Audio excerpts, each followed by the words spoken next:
Morning டிஃபனுக்கு அடை தோசை தான் செய்ய போகிறேன். நைட்டே வந்து பருப்பெல்லாம் ஊற வச்சுட்டேன். எல்லா பருப்புமே எப்போதும் ஆட் பண்ணிவிடுவேன். கடலைப்பருப்பு, துவரம்பருப்பு, பைத்தம்பருப்பு ஆட் பண்ணிவிடுவேன். கொஞ்சமாக வந்து இட்லி அரிசி இல்லைனா பச்சரிசி ஆட் பண்ணிவிட்டு இந்த டைம் வந்து கொஞ்சம் பச்சைப்பயிரும் சேர்த்து ஆட் பண்ணியிருக்கேன்.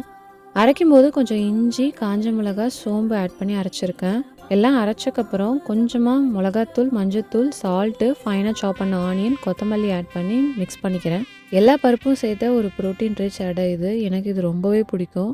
அப்புறம் இன்றைக்கி ஒரு முக்கியமான விஷயம் சொல்ல மறந்துட்டேன். ஹாப்பி ஃபாதர்ஸ் டே. ஃபாதர்ஸ்க்கு மட்டும் இல்லை, ஃபாதர் ரோலையும் சேர்த்து பார்க்குற சிங்கிள் மதர்ஸ்க்குமே ஹாப்பி ஃபாதர்ஸ் டே. நாங்கள் எனக்கு ஃபாதர்ஸ் டேக்கு கேக் கட் பண்ணுறதுக்காக ஃபேமிலி ஃப்ரெண்ட்ஸோடு வந்து இன்றைக்கி லேக்குக்கு போனோம். அங்கே தான் வந்து கேக் கட் பண்ணோம். அமெரிக்காவில் சிங்கிள் மதர்ஸ் குழந்தைங்கள வளர்க்குற மாதிரி சிங்கிள் ஃபாதர்ஸும் குழந்தைங்கள வளர்க்குறாங்க. எல்லா மதர்ஸ் அண்ட் ஃபாதர்ஸ்க்குமே happy Father's Day once again. எங்களோட டே சூப்பராக போச்சு. இன்னொரு வீடியோவில் பார்க்கலாம். பாய்.